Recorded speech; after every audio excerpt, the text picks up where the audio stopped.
Genesis chapter 21. The birth of Isaac. The Lord dealt with Sarah as he had said, and the Lord did for Sarah as he had promised. Sarah conceived and bore Abraham a son in his old age, at the time of which God had spoken to him. Abraham gave the name Isaac to his son, whom Sarah bore him. And Abraham circumcised his son Isaac when he was 8 days old, as God had commanded him. Abraham was 100 years old when his son Isaac was born to him. Now Sarah said, God has brought laughter for me, and everyone who hears will laugh with me. And she said, Who would ever have said to Abraham that Sarah would nurse children? Yet I have borne him a son in his old age. Hagar and Ishmael sent away. The child grew and was weaned, and Abraham made a great feast on the day that Isaac was weaned. But Sarah saw the son of Hagar the Egyptian, whom she had borne to Abraham, playing with her son Isaac. So she said to Abraham, Cast out this slave woman with her son, for the son of this slave woman shall not inherit along with my son Isaac. The matter was very distressing to Abraham on account of his son. But God said to Abraham, Do not be distressed because of the boy and because of your slave woman. Whatever Sarah says to you, do as she tells you, for it is through Isaac that offspring shall be named for you. As for the son of the slave woman, I will make a nation of him also, because he is your offspring. So Abraham rose early in the morning, and took bread and a skin of water, and gave it to Hagar, putting it on her shoulder, along with the child, and sent her away. And she departed, and wandered about in the wilderness of Beersheba. When the water in the skin was gone, she cast the child under one of the bushes. Then she went and sat down opposite him a good way off, about the distance of a bowshot. For she said, Do not let me look on the death of the child. And as she sat opposite him, she lifted up her voice and wept. And God heard the voice of the boy, and the angel of God called to Hagar from heaven, and said to her, What troubles you, Hagar? Do not be afraid, for God has heard the voice of the boy where he is. Come, lift up the boy and hold him fast with your hand, for I will make a great nation of him. Then God opened her eyes, and she saw a well of water. She went and filled the skin with water, and gave the boy a drink. God was with the boy, and he grew up. He lived in the wilderness, and became an expert with the bow. He lived in the wilderness of Paran, and his mother got a wife for him from the land of Egypt. Abraham and Abimelech make a covenant. At that time Abimelech, with Phicol, the commander of his army, said to Abraham, God is with you in all that you do. Now therefore swear to me here by God that you will not deal falsely with me, or with my offspring, or with my posterity, but as I have dealt loyally with you, you will deal with me and with the land where you have resided as an alien. And Abraham said, I swear it. When Abraham complained to Abimelech about a well of water that Abimelech's servants had seized, Abimelech said, I do not know who has done this. You did not tell me, and I have not heard of it until today. So Abraham took sheep and oxen and gave them to Abimelech, and the two men made a covenant. Abraham set apart 7 ewe lambs of the flock. And Abimelech said to Abraham, What is the meaning of these 7 ewe lambs that you have set apart? He said, These 7 ewe lambs you shall accept from my hand, in order that you may be a witness for me that I dug this well.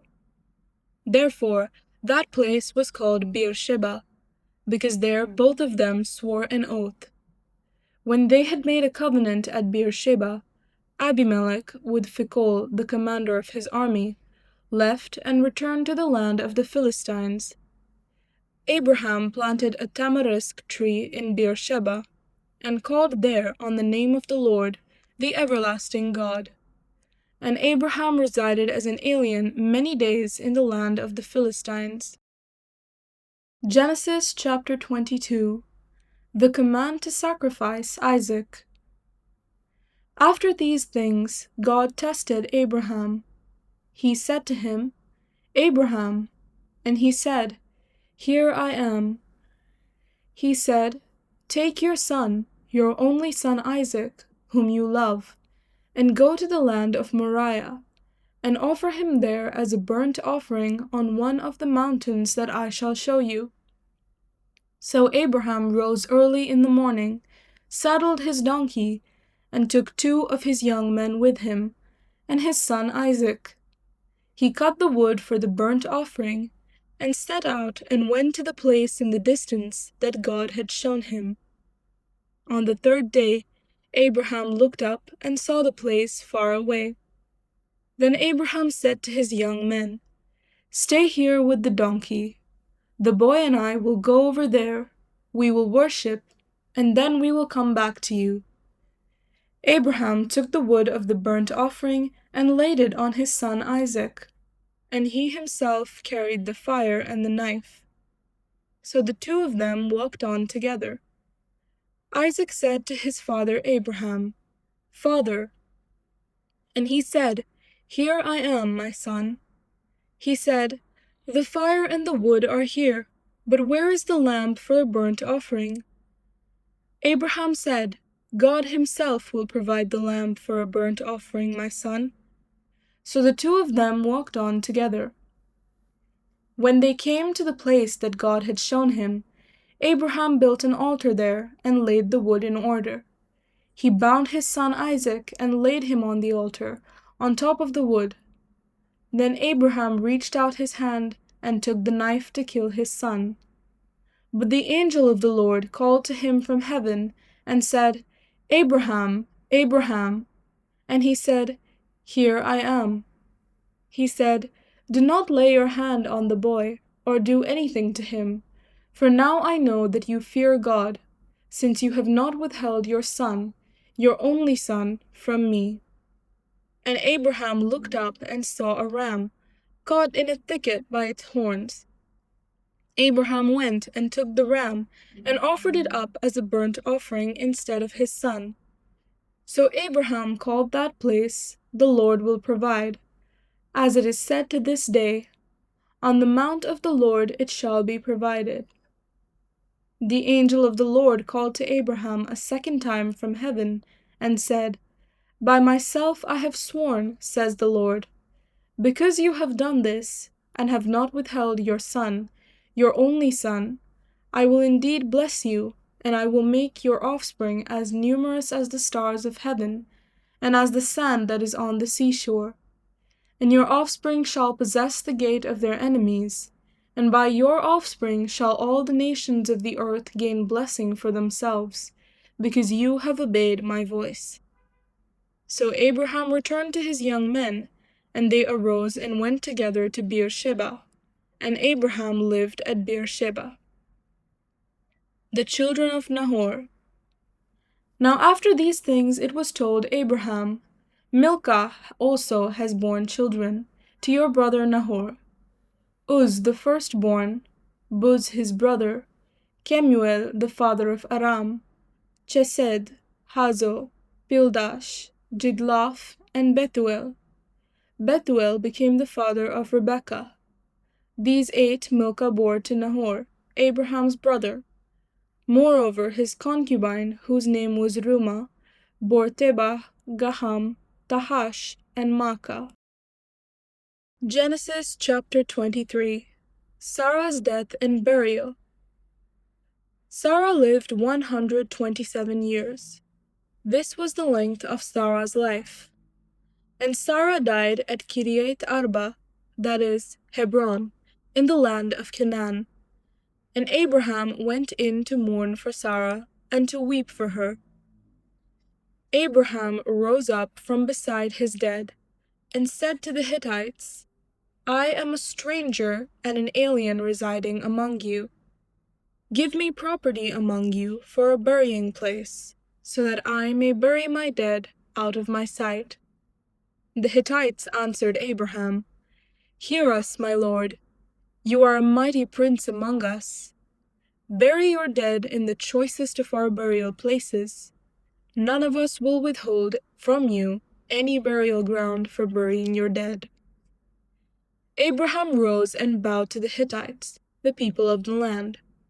He said to them, "If you are willing that I should bury my dead out of my sight, hear me, and entreat for me Ephron son of Zohar, so that he may give me the cave of Machpelah, which he owns. It is at the end of his field. For the full price let him give it to me in your presence, as a possession for a burying place." Now Ephron was sitting among the Hittites. And Ephron the Hittite answered Abraham in the hearing of the Hittites, of all who went in at the gate of his city, "No, my lord, hear me. I give you the field, and I give you the cave that is in it. In the presence of my people I give it to you. Bury your dead." Then Abraham bowed down before the people of the land. He said to Ephron in the hearing of the people of the land, "If you only will listen to me, I will give the price of the field. Accept it from me, so that I may bury my dead there." Ephron answered Abraham, "My lord, listen to me. A piece of land worth 400 shekels of silver. What is that between you and me? Bury your dead." Abraham agreed with Ephron, and Abraham weighed out for Ephron the silver that he had named in the hearing of the Hittites, 400 shekels of silver, according to the weights current among the merchants. So the field of Ephron in Machpelah, which was to the east of Mamre, the field with the cave that was in it, and all the trees that were in the field, throughout its whole area, passed to Abraham as a possession in the presence of the Hittites, in the presence of all who went in at the gate of the city. After this, Abraham buried Sarah his wife in the cave of the field of Machpelah facing Mamre, that is, Hebron, in the land of Canaan. The field and the cave that is in it passed from the Hittites into Abraham's possession as a burying place. Genesis chapter 24. The marriage of Isaac and Rebekah. Now Abraham was old, well advanced in years, and the Lord had blessed Abraham in all things. Abraham said to his servant, the oldest of his house, who had charge of all that he had, "Put your hand under my thigh, and I will make you swear by the Lord, the God of heaven and earth, that you will not get a wife for my son from the daughters of the Canaanites, among whom I live, but will go to my country and to my kindred, and get a wife for my son Isaac." The servant said to him, "Perhaps the woman may not be willing to follow me to this land. Must I then take your son back to the land from which you came?" Abraham said to him, "See to it that you do not take my son back there. The Lord, the God of heaven, who took me from my father's house and from the land of my birth, and who spoke to me and swore to me, 'To your offspring I will give this land,' he will send his angel before you, and you shall take a wife for my son from there. But if the woman is not willing to follow you, then you will be free from this oath of mine. Only you must not take my son back there." So the servant put his hand under the thigh of Abraham his master, and swore to him concerning this matter. Then the servant took 10 of his master's camels and departed, taking all kinds of choice gifts from his master. And he set out and went to Aram Naharaim, to the city of Nahor. He made the camels kneel down outside the city by the well of water. It was toward evening, the time when women go out to draw water. And he said, "O Lord, God of my master Abraham, please grant me success today and show steadfast love to my master Abraham. I am standing here by the spring of water, and the daughters of the townspeople are coming out to draw water. Let the girl to whom I shall say, Please offer your jar that I may drink, and who shall say, Drink, and I will water your camels. Let her be the one whom you have appointed for your servant Isaac. By this I shall know that you have shown steadfast love to my master." Before he had finished speaking, there was Rebekah, who was born to Bethuel son of Milcah, the wife of Nahor, Abraham's brother, coming out with her water jar on her shoulder. The girl was very fair to look upon, a virgin whom no man had known. She went down to the spring, filled her jar, and came up. Then the servant ran to meet her and said, "Please let me sip a little water from your jar." "Drink, my lord," she said, and quickly lowered her jar upon her hand and gave him a drink.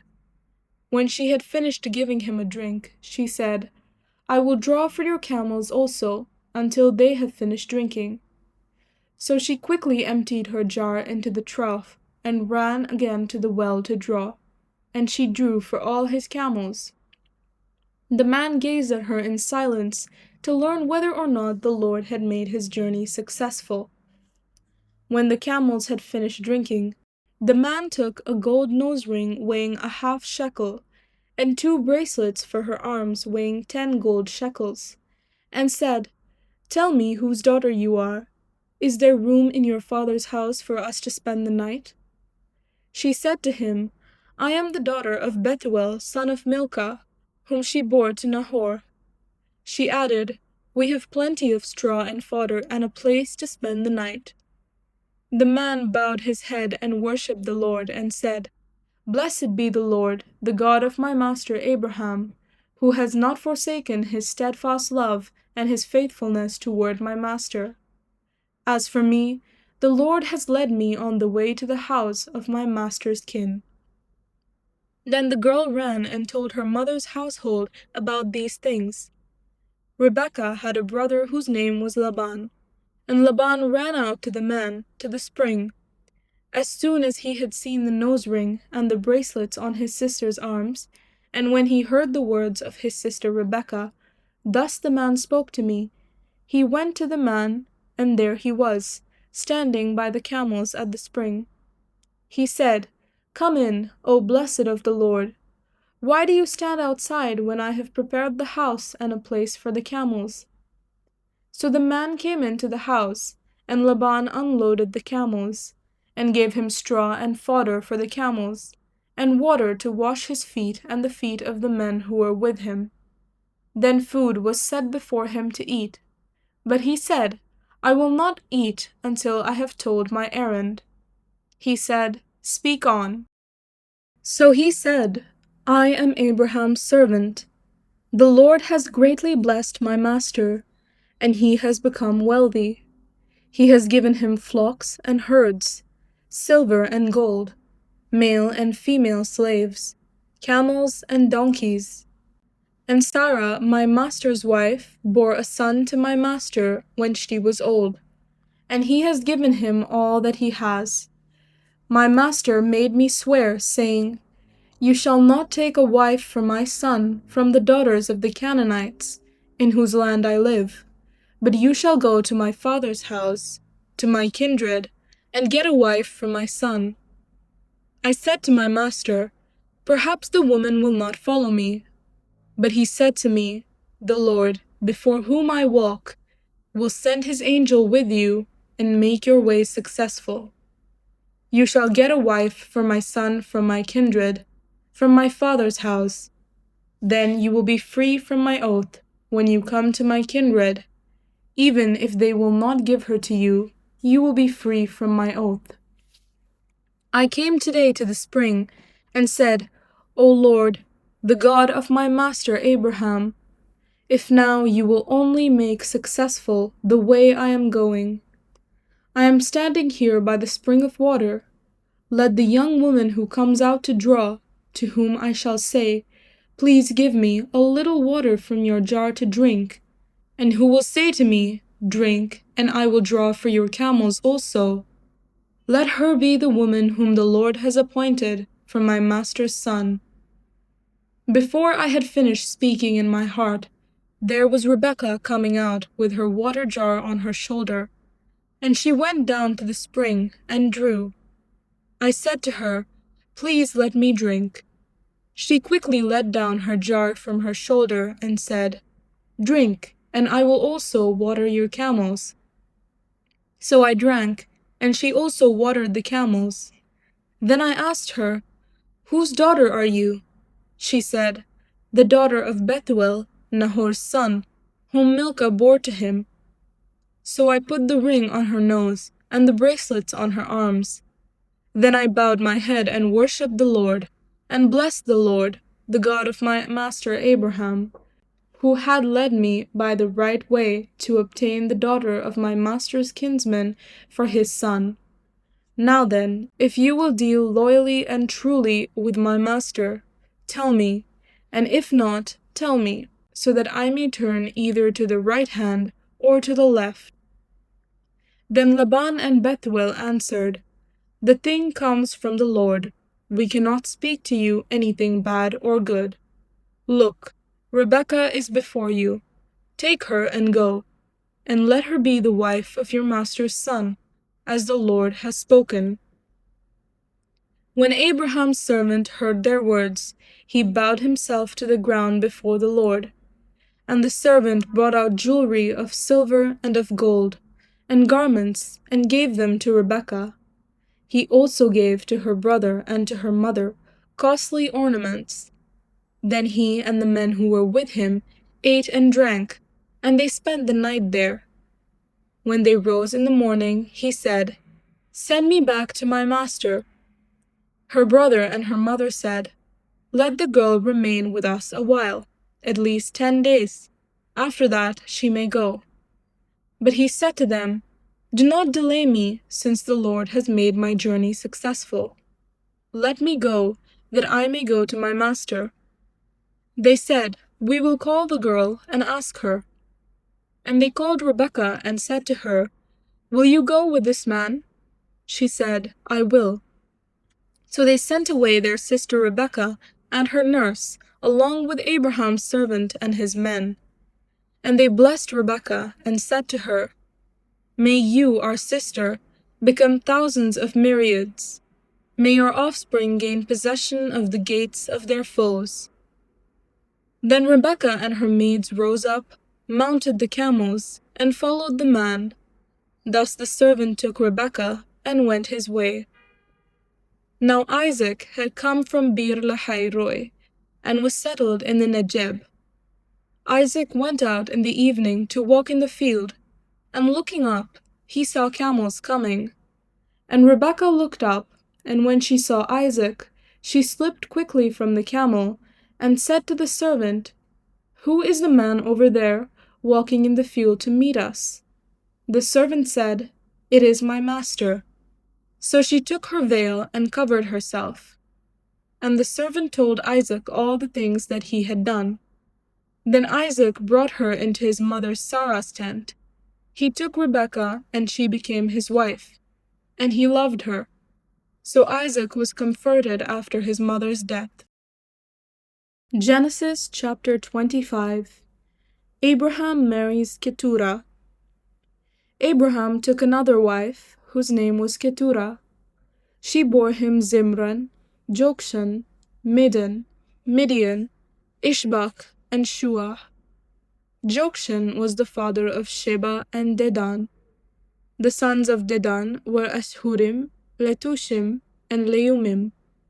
The sons of Midian were Ephah, Epher, Hanok, Abida, and Eldah. All these were the children of Keturah. Abraham gave all he had to Isaac, but to the sons of his concubines Abraham gave gifts while he was still living, and he sent them away from his son Isaac, eastward to the east country. The death of Abraham. This is the length of Abraham's life, 175 years. Abraham breathed his last and died in a good old age, an old man and full of years, and was gathered to his people. His sons Isaac and Ishmael buried him in the cave of Machpelah, in the field of Ephron, son of Zohar the Hittite, east of Mamre, the field that Abraham purchased from the Hittites. There Abraham was buried with his wife Sarah. After the death of Abraham, God blessed his son Isaac, and Isaac settled at Bir Lahai Roi. Ishmael's descendants. These are the descendants of Ishmael, Abraham's son, whom Hagar the Egyptian, Sarah's slave girl, bore to Abraham. These are the names of the sons of Ishmael, named in the order of their birth: Nebaioth, the firstborn of Ishmael, and Kedar, Adbil, Mibsam, Mishma, Duma, Massa, Hadad, Tema, Jetur, Naphish, and Kedema. These are the sons of Ishmael, and these are their names, by their villages and by their encampments, 12 princes according to their tribes. This is the length of the life of Ishmael, 137 years. He breathed his last and died, and was gathered to his people. They settled from Havilah to Shur, which is opposite Egypt, in the direction of Assyria.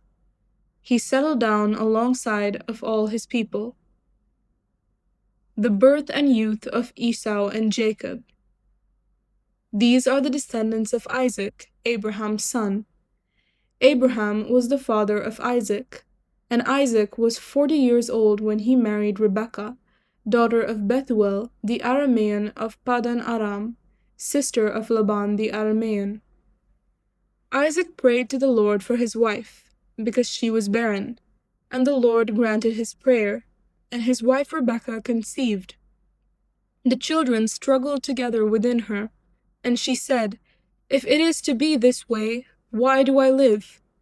So she went to inquire of the Lord, and the Lord said to her, "2 nations are in your womb, and 2 peoples born of you shall be divided. The one shall be stronger than the other, the elder shall serve the younger." When her time to give birth was at hand, there were twins in her womb.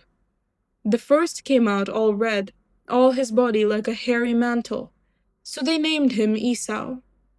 Afterward his brother came out, with his hand gripping Esau's heel, so he was named Jacob. Isaac was 60 years old when she bore them.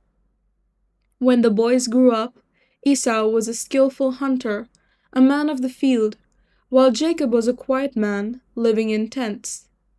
Isaac loved Esau because he was fond of game, but Rebekah loved Jacob.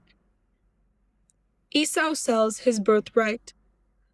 Once, when Jacob was cooking a stew, Esau came in from the field, and he was famished. Esau said to Jacob, "Let me eat some of that red stuff, for I am famished." Therefore he was called Edom.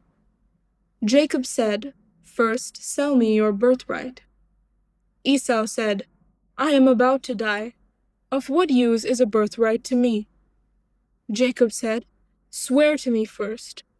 So he swore to him, and sold his birthright to Jacob. Then Jacob gave Esau bread and lentil stew, and he ate and drank, and rose and went his way. Thus Esau despised his birthright. Psalm 13. Prayer for deliverance from enemies. To the leader, a psalm of David. How long, O Lord, will you forget me forever? How long will you hide your face from me? How long must I bear pain in my soul, and have sorrow in my heart all day long? How long shall my enemy be exalted over me? Consider and answer me, O Lord my God. Give light to my eyes, or I will sleep the sleep of death. And my enemy will say, I have prevailed. My foes will rejoice because I am shaken. But I trusted in your steadfast love. My heart shall rejoice in your salvation. I will sing to the Lord, because he has dealt bountifully with me. Psalm 14. Denunciation of Godlessness. To the leader, of David. Fools say in their hearts, "There is no God." They are corrupt, they do abominable deeds. There is no one who does good. The Lord looks down from heaven on humankind, to see if there are any who are wise, who seek after God. They have all gone astray. They are all alike perverse. There is no one who does good. No, not one. Have they no knowledge, all the evildoers, who eat up my people as they eat bread, and do not call upon the Lord? There they shall be in great terror, for God is with the company of the righteous. You would confound the plans of the poor, but the Lord is their refuge. Oh, that deliverance for Israel would come from Zion! When the Lord restores the fortunes of his people, Jacob will rejoice, Israel will be glad. Psalm 15. Who shall abide in God's sanctuary? A psalm of David. O Lord, who may abide in your tent? Who may dwell on your holy hill? Those who walk blamelessly and do what is right, and speak the truth from their heart, who do not slander with their tongue, and do no evil to their friends, nor take up a reproach against their neighbors, in whose eyes the wicked are despised, but who honor those who fear the Lord, who stand by their oath even to their hurt, who do not lend money at interest, and do not take a bribe against the innocent. Those who do these things shall never be moved. Matthew chapter 9. And after getting into a boat, he crossed the sea and came to his own town. Jesus heals a paralytic. And just then some people were carrying a paralyzed man lying on a bed. When Jesus saw their faith, he said to the paralytic, "Take heart, son, your sins are forgiven." Then some of the scribes said to themselves, "This man is blaspheming." But Jesus, perceiving their thoughts, said, "Why do you think evil in your hearts? For which is easier to say, 'Your sins are forgiven,' or to say, 'Stand up and walk'?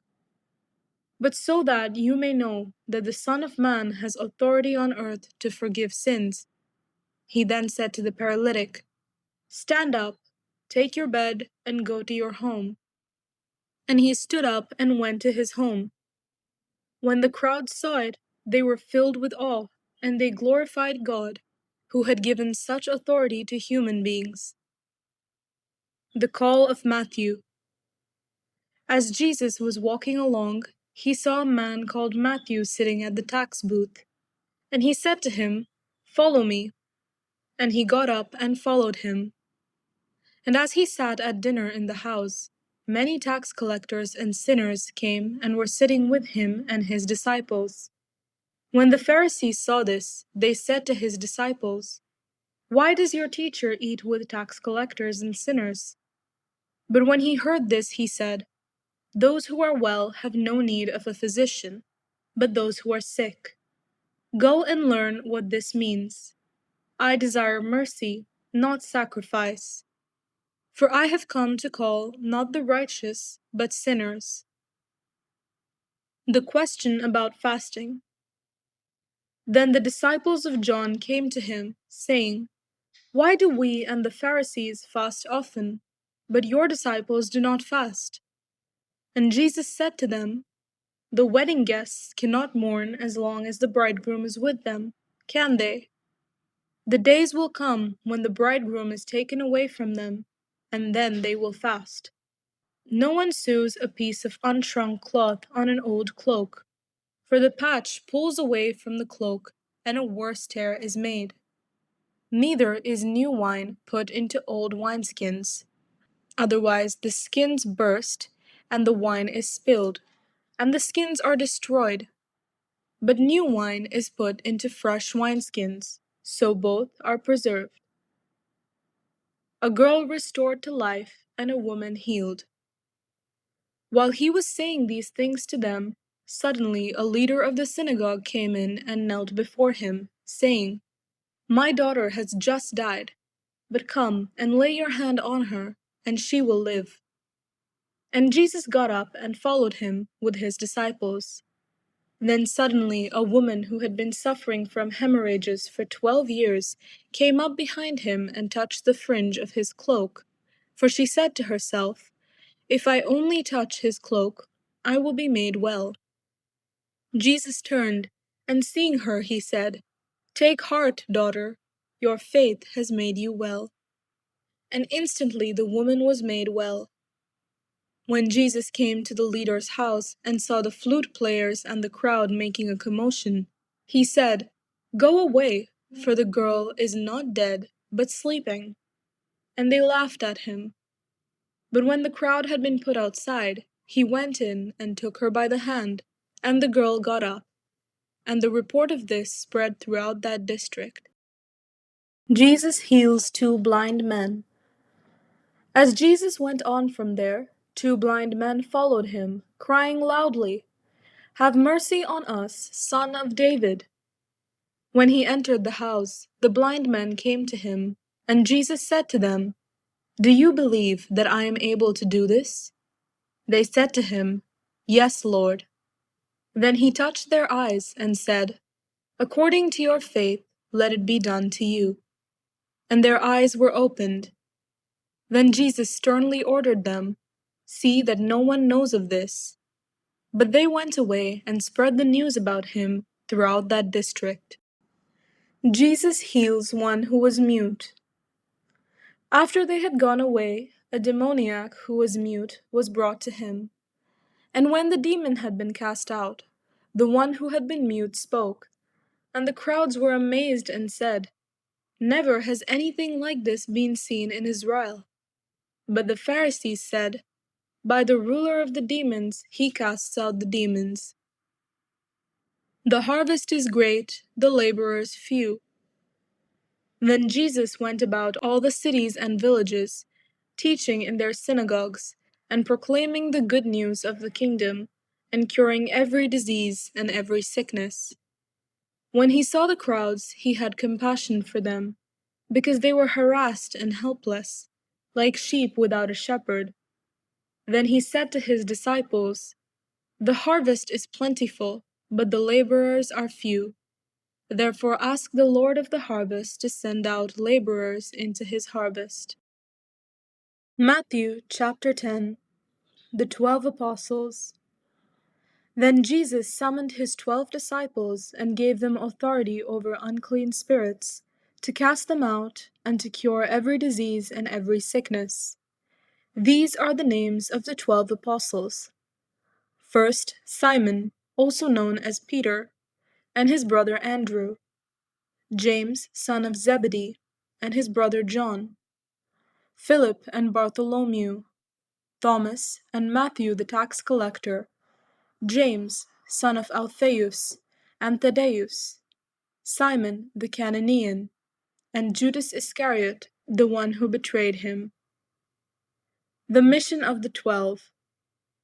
These 12 Jesus sent out with the following instructions: Go nowhere among the Gentiles, and enter no town of the Samaritans, but go rather to the lost sheep of the house of Israel. As you go, proclaim the good news. The kingdom of heaven has come near. Cure the sick, raise the dead, cleanse the lepers, cast out demons. You received without payment, give without payment. Take no gold, or silver, or copper in your belts, no bag for your journey, or 2 tunics, or sandals, or a staff, for laborers deserve their food. Whatever town or village you enter, find out who in it is worthy, and stay there until you leave. As you enter the house, greet it. If the house is worthy, let your peace come upon it. But if it is not worthy, let your peace return to you. If anyone will not welcome you or listen to your words, shake off the dust from your feet as you leave that house or town. Truly, I tell you, it will be more tolerable for the land of Sodom and Gomorrah on the day of judgment than for that town. Coming persecutions. See, I am sending you out like sheep into the midst of wolves. So be wise as serpents and innocent as doves. Beware of them, for they will hand you over to councils and flog you in their synagogues, and you will be dragged before governors and kings because of me, as a testimony to them and the Gentiles. When they hand you over, do not worry about how you are to speak or what you are to say, for what you are to say will be given to you at that time. For it is not you who speak, but the Spirit of your Father speaking through you. Brother will betray brother to death, and a father his child, and children will rise against parents and have them put to death, and you will be hated by all because of my name. But the one who endures to the end will be saved. When they persecute you in one town, flee to the next. For truly I tell you, you will not have gone through all the towns of Israel before the Son of Man comes. A disciple is not above the teacher, nor a slave above the master. It is enough for the disciple to be like the teacher, and the slave like the master. If they have called the master of the house Beelzebul, how much more will they malign those of his household? Whom to fear? So have no fear of them, for nothing is covered up that will not be uncovered, and nothing secret that will not become known. What I say to you in the dark, tell in the light, and what you hear whispered, proclaim from the housetops. Do not fear those who kill the body, but cannot kill the soul. Rather, fear him who can destroy both soul and body in hell. Are not 2 sparrows sold for a penny? Yet not one of them will fall to the ground apart from your Father. And even the hairs of your head are all counted. So do not be afraid. You are of more value than many sparrows. Everyone, therefore, who acknowledges me before others, I also will acknowledge before my Father in heaven. But whoever denies me before others, I also will deny before my Father in heaven. Not peace, but a sword. Do not think that I have come to bring peace to the earth. I have not come to bring peace, but a sword. For I have come to set a man against his father, and a daughter against her mother, and a daughter-in-law against her mother-in-law, and one's foes will be members of one's own household. Whoever loves father or mother more than me is not worthy of me, and whoever loves son or daughter more than me is not worthy of me. And whoever does not take up the cross and follow me is not worthy of me. Those who find their life will lose it, and those who lose their life for my sake will find it. Rewards. Whoever welcomes you welcomes me, and whoever welcomes me welcomes the one who sent me. Whoever welcomes a prophet in the name of a prophet will receive a prophet's reward, and whoever welcomes a righteous person in the name of a righteous person will receive the reward of the righteous. And whoever gives even a cup of cold water to one of these little ones in the name of a disciple, truly I tell you, none of these will lose their reward.